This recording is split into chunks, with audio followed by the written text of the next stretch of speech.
Bismillahirrahmanirrahim. Assalamualaikum warahmatullahi wabarakatuh. Bertemu dengan saya Williansyah, dosen di program studi manajemen informatika kampus Amik Tridharma Pekanbaru.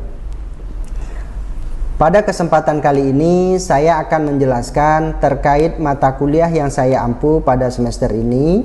Salah satunya adalah pemrograman perangkat bergerak 3 atau biasa disebut Android 3. Di mana mata kuliah ini merupakan mata kuliah wajib.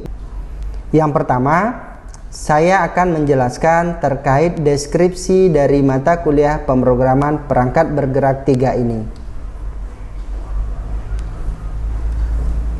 Mata kuliah pemrograman perangkat bergerak 3 merupakan mata kuliah yang mempelajari bagaimana membangun sebuah aplikasi dengan editor Android Studio menggunakan bahasa pemrograman Java Android yang terintegrasi dengan database MySQL dan menggunakan teknik API atau Application Programming Interface untuk melakukan proses pengiriman data dengan berbagai format JSON.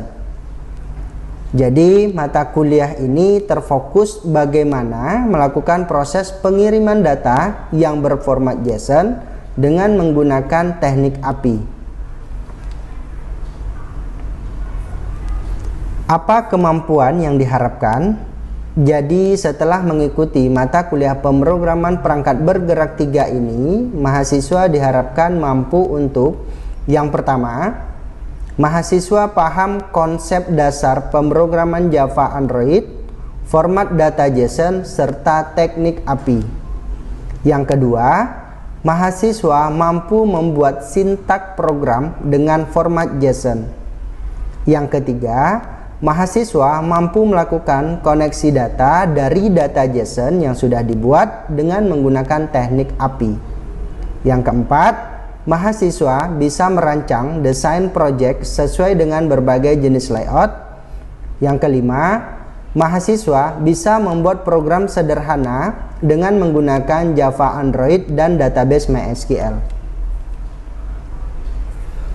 Untuk mencapai kemampuan yang diharapkan tadi, materi-materi yang akan diajarkan selama 1 semester ini adalah yang pertama yaitu konsep dasar pemrograman perangkat bergerak, yang kedua library dan Gradle, yang ketiga perancangan database, yang keempat JSON atau JavaScript Object Notation, yang kelima adalah REST API, yang keenam yaitu desain layout, yang ketujuh penerapan antarmuka user interface, yang kedelapan adalah adapter, lalu yang kesembilan adalah list view data, yang kesepuluh dialog dan progress dialog, yang kesebelas adalah activity dan intent, yang kedua belas yaitu fragment layout, yang ke-13 proses create data, yang ke-14 yang terakhir adalah proses delete data. Nah, di dalam proses perkuliahan pemrograman perangkat bergerak 3 ini, saya menggunakan beberapa aplikasi tambahan.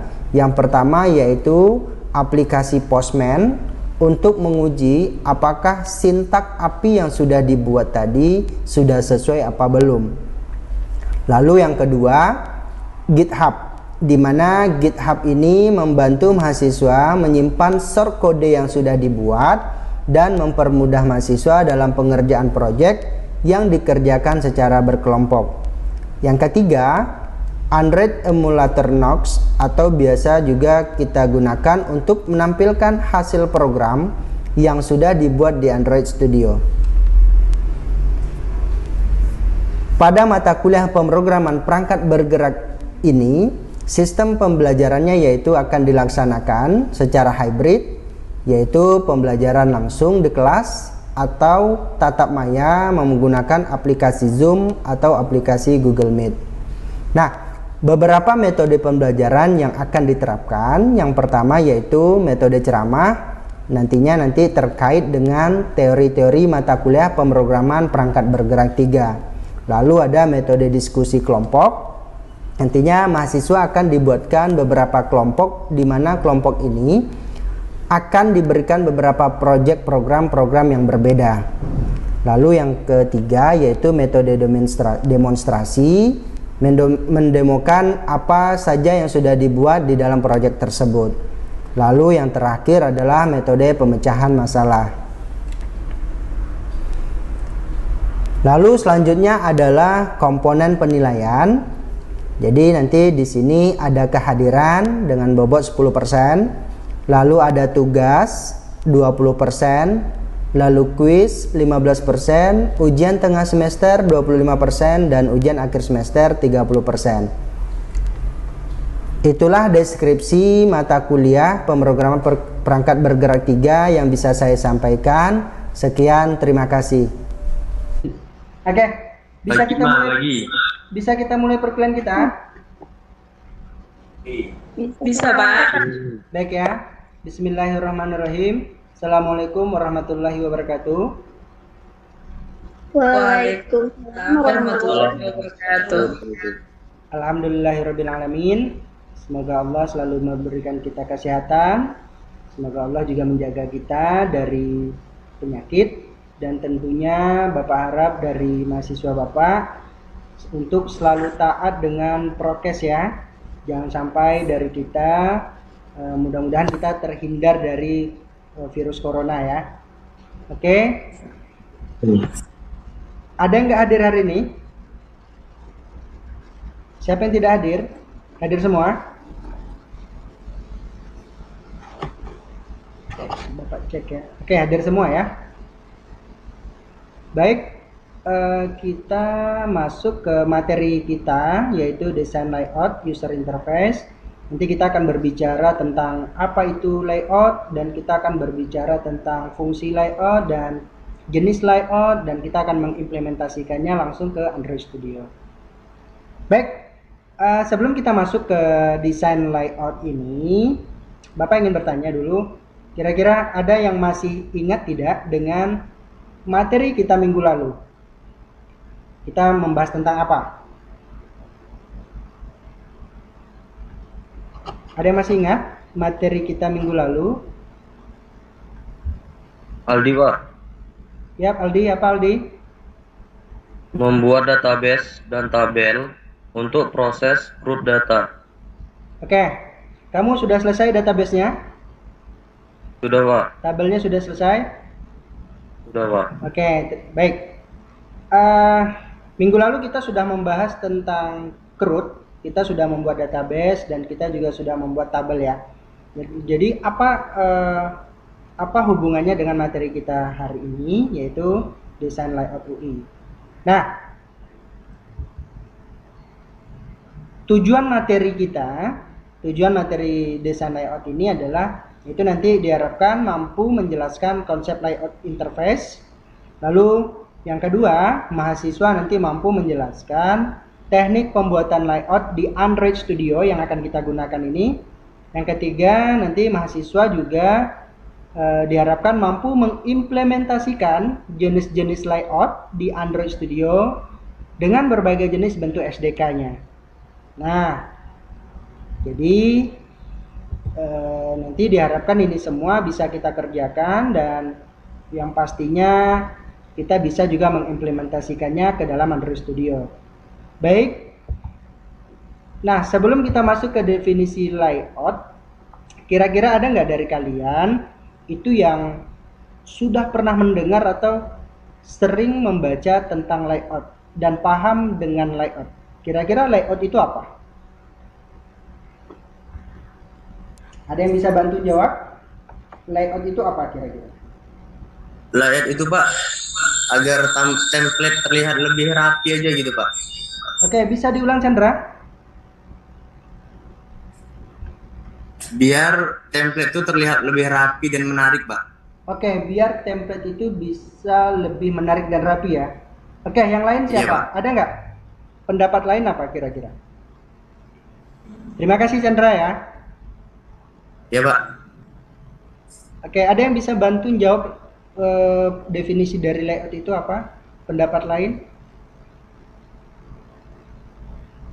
Oke, kalau tidak ada kita sama-sama ya. Kita baca apa itu layout. Nah, layout di sini itu adalah suatu tampilan tata letak di Android untuk mengatur atau menempatkan teks, gambar ataupun komponen lainnya. Jadi gini, kalau kita membuat sebuah template, kita membuat sebuah user interface untuk aplikasi, kita kan pengennya nggak bosan, tampilannya tidak bosan. Nah, jadi digunakannya layout itu untuk merapikan dan membuat nantinya layout itu lebih menarik dan tidak bosan dilihat oleh orang. Jadi aplikasi kita itu lebih menarik dan lebih rapi tata letaknya. Jadi itulah fungsi dari layout. Jadi kita bisa mengatur nanti teksnya di mana, gambar atau image view-nya di mana, buttonnya di mana. Jadi layout ini fungsinya untuk menempatkan teks, gambar ataupun komponen lainnya itu agar menjadi lebih rapi lagi. Tampilan kita menjadi lebih rapi dan lebih dinamis dan lebih menarik tentunya. Oke. Kita lihat contoh layout itu seperti apa. Nah, bisa kalian lihat contoh layout. Yang pertama itu tampilan login, yang kedua adalah tampilan beranda, yang ketiga adalah tampilan detail. Nah, kalau kita lihat layoutnya menarik bukan? Tampilannya menarik ya. Nah, apalagi itu ada salad buah itu ya. Nah, di sini kan lebih rapi, tampilannya lebih rapi, sesuai dengan pewarnaannya sesuai, tampilannya menarik. Nah, itulah gunanya kita mempelajari layout ini. Kita mengatur nanti tata letaknya di mana, gambarnya di mana, letaknya di mana. Oke, kita masuk ke jenis-jenis layout. Nah, jenis layout di sini ada yang pertama itu linear layout, yang kedua itu ada relative layout, yang ketiga itu ada constraint layout, dan yang keempat itu ada frame layout. Oke, kita bahas satu persatu. Nah, di sini linear layout itu, jadi ibaratnya gini, layout yang menyejajarkan semua child view-nya dalam satu arah, secara vertikal atau horizontal. Jadi linear layout itu, kalau kita punya komponen itu dia penempatannya pasti kalau nggak ke bawah ya ke kanan, tergantung dari yang namanya orientasinya. Kita pengen linear layout ini tampilannya mau ke kanan atau ke bawah. Nah, itu contohnya ya. Nah, jadi bisa kita lihat ini contohnya. Nah, ini contoh linear layout ini. Kalau kita perhatikan, itu kan penempatannya ke bawah ya. Ke bawah, di gambar yang pertama ke bawah, itu textbooknya ada 3, gambar kedua ada 3 buah button juga, penempatannya juga ke bawah. Jadi bisa ya membedakan ya yang mana vertikal dan yang ini yang horizontalnya. Nah, yang horizontal ini penempatannya itu dia memposisikan komponen-komponen itu ke kanan. Jadi nggak ke bawah lagi. Jadi yang berbeda di sini dia sama-sama menggunakan layout linear, tapi orientasinya yang berbeda. Nah, orientasinya ada 2, mau dia menggunakan vertikal atau dia menggunakan yang horizontal. Oke. Nah, kita bahas tentang relative layout. Nah, seperti apa relative layout dan apa yang membedakannya dengan linear tadi. Nah, kalau dari definisinya, layout yang penataannya ini adalah penataan yang menempatkan widget atau komponen di dalamnya seperti layer. Sehingga sebuah widget dapat berada di atas atau di bawah widget lainnya. Nah, jadi gini. Kalau tadi relative layout, kalau kita tambahkan satu buah button, kita tambahkan satu buah button, kita tambahkan satu buah button. Nah, itu dia sejajar. Sejajarnya ke bawah ataupun sejajarnya menyamping. Kalau relative layout itu tidak mengikuti aturan seperti itu. Relative layout itu kita bebas mau menempatkan komponen itu di mana, sebelah kiri atau sebelah kanan, atau di bawah atau di atas. Nah, jadi relative layout itu sifatnya adalah fleksibel, ditempatkan di mana saja, bisa kita tempatkan di mana saja. Nah, nanti ini bisa dibaca ya di rumah, nanti dapat diartikan bahwa relative layout adalah desain tampilan, bisa kalian baca untuk keterangan-keterangan lanjutannya. Nah, ini contohnya relative layout. Nah, bisa dilihat di gambar 1 dan 2. Nah, kira-kira di gambar 1 ini, yang gambar pertama sebelah kiri saya, itu ada image view dan di bawahnya itu apa? Button atau apa? Tombol apa? Ada yang tahu?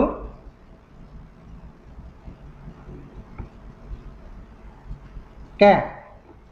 Kalau nggak ada yang tahu, Bapak bantu jawab. Nah, di sini di yang pertama ini ada image view dan di bawahnya ada button. Nah, kalau kita lihat image view-nya itu nggak harus ke bawah, nggak harus sama dengan button. Nah, coba lihat di yang bagian yang kedua. Ada image view, ada text view, dan image view lagi. Nah, di gambar yang kedua, di gambar yang kedua itu penempatannya itu tidak harus sama. Perhatikan yang gambar merah itu. Gambar merah itu kan sejajar, tapi yang sebelahnya kan enggak harus sejajar. Dan kita punya komponen yang warna kuning, komponennya itu kan enggak harus sejajar dengan yang merah. Dia bebas ditempatkan di mana. Nah, itulah fungsi dari relative layout itu. Jadi bebas ditempatkan di mana saja. Oke. Ini contoh dari relative layout. Nah, ini juga relative layout ya. Kalau kita lihat, bisa kalian lihat di smartphone masing-masing. Itu ada tampilan ini. Bapak kebetulan buka ini, dapatnya dari internet. Ini Bukalapak ya. Bukalapak. Nah, coba diperhatikan itu gambarnya, tulisannya itu kan nggak harus sejajar semua. Dan ini lebih menarik, menjadi lebih menarik. Nah, itulah gunanya nantinya kita belajar UI ini, kita belajar layout ini. Tampilannya lebih fleksibel. Nah, enak dilihat kan? Nah, jadi di sini bisa kita lihat bahwa relatif itu tidak harus mengikuti komponen-komponen sebelumnya. Baik itu sifatnya orientasinya horizontal ataupun vertikal. Baik. Nah, constraint layout. Jadi, constraint layout ini itu sama dengan relative layout, mirip dengan relative layout. Cuman constraint. Coba kita lihat dari definisinya bahwa letak view-nya itu bergantung pada view lain dalam satu layout ataupun dengan parent layout lainnya. Oke. Lalu ini bisa nanti dibaca. Kalian baca di rumah. Nah, ini contoh constraint layout. Nah, kalau kita lihat tadi dia tidak terfokus dengan harus sejajar, enggak mesti seperti itu. Kita menempatkan komponennya pun terserah di mana. Nah, sebagai contoh ini ada gambar, ada ini ya, ada emailnya juga, ada text view email, ada text view password dan login. Nah, ini seperti ini. Jadi dia tidak tergantung dengan ini ya, tidak tergantung dengan tampilannya ya. Ini gambar, coba Bapak cek dulu. Nah, ini gambarnya. Oke. Bentar ya. Oke. Kita masuk ke bagian frame layout. Nah, frame layout yang biasanya digunakan untuk membuat objek yang saling bertindihan. Contohnya yaitu kita membuat button di atas image, atau kita membuat di bawah text view itu ada button, bisa seperti itu. Nah, kita lihat contohnya. Nah, perhatikan ini. Kita punya background. Di dalam background itu terdapat tombol. Nah, itulah fungsi dari frame layout itu. Biasanya frame layout ini digunakan untuk background. Biasanya ya, digunakan untuk background. Kita mau menggunakan tombol apa di dalamnya. Dan komponen yang kita gunakan di dalam frame layout itu nggak akan keluar dari frame layout ini. Dia tetap berada di dalam. Oke.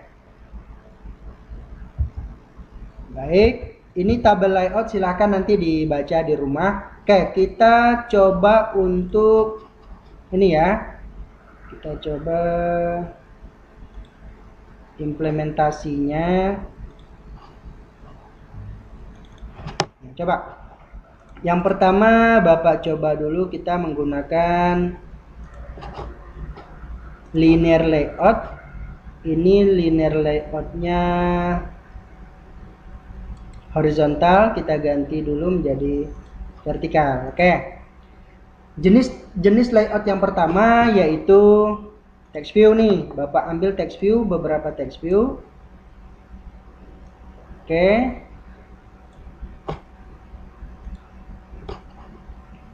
Text view ada 2. Nah, coba perhatikan di sini. Text view-nya ada 2. Kalau kita tambahkan lagi, posisinya berada di bawah kan? Mengikuti pola ya. Kalau kita tambahkan button lagi, nah dia secara otomatis akan ke bawah. Oke, sudah. Lalu kalau kita ganti linear layout-nya, kita ganti menjadi misalkan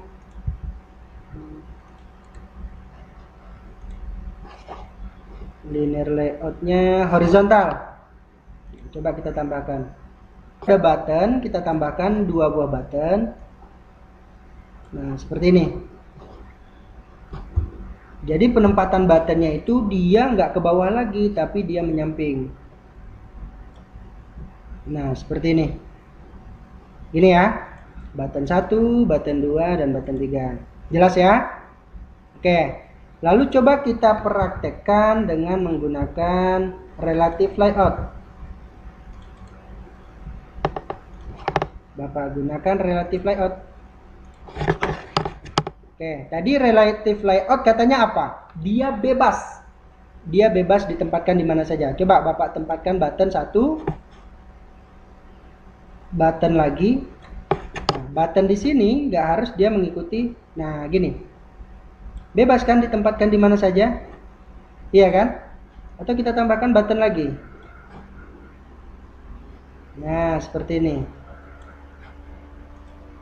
Nah, jadi itu bedanya ya antara linear layout, lalu ada relative layout, dan yang terakhir adalah frame layout. Seperti apa frame layout itu? Oke, kita lihat frame layoutnya seperti apa, yuk. Ini kita ambil frame layout. Nah, Bapak tempatkan gambar di sini. Kita ambil gambarnya yang simple saja. Lalu kita masukkan di sini button ya. Nah, penempatannya itu berada di tengah-tengah gambar dia.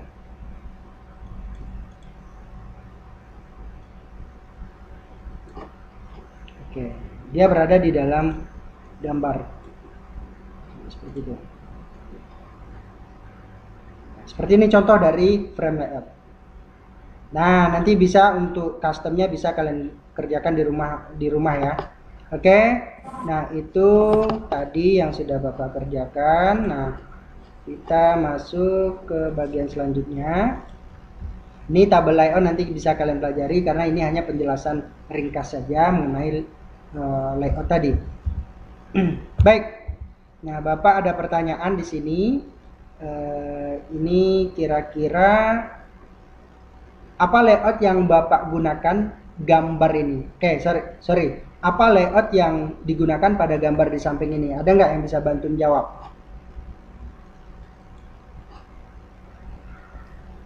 Kira, Pak. Oke, ya Kira.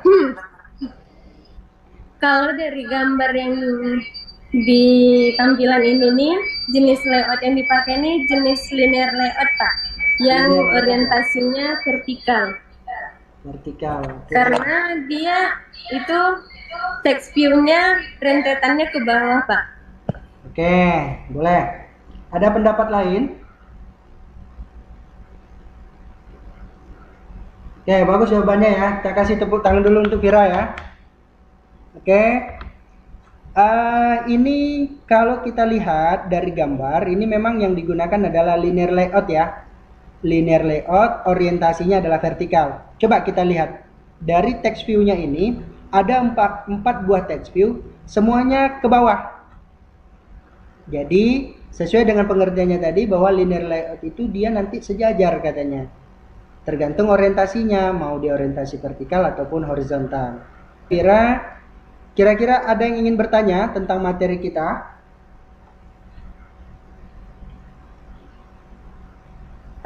Rama mau bertanya, Pak. Iya, Rama, silakan. Apakah dalam Android Studio itu bisa memakai berbagai jenis layout atau hanya satu aja, Pak? Oke, apakah di dalam Android Studio itu bisa menggunakan berbagai jenis layout atau hanya satu saja ya? Oke, sebelum Bapak jawab, kira-kira ada yang bisa bantu menjawab pertanyaan dari Rama Hidayanti? Izin Pak Chandra coba untuk menjawab boleh Pak? Oke, boleh Chandra, silakan. Untuk jawabannya menurut Chandra bisa Pak. Ya, Bisa. karena yang Chandra itu sifat dari kanvas itu sendiri dinamis Pak. Dinamis. Jadi kanvas ataupun ya Pak dinamis. Jadi kanvas ataupun template itu bisa dipakai berbagai jenis layout. Oke, Seperti itu Pak. bagus ya jawabannya ya. Oke, terima kasih Chandra. Ada yang Iya, Pak. bisa menambahkan?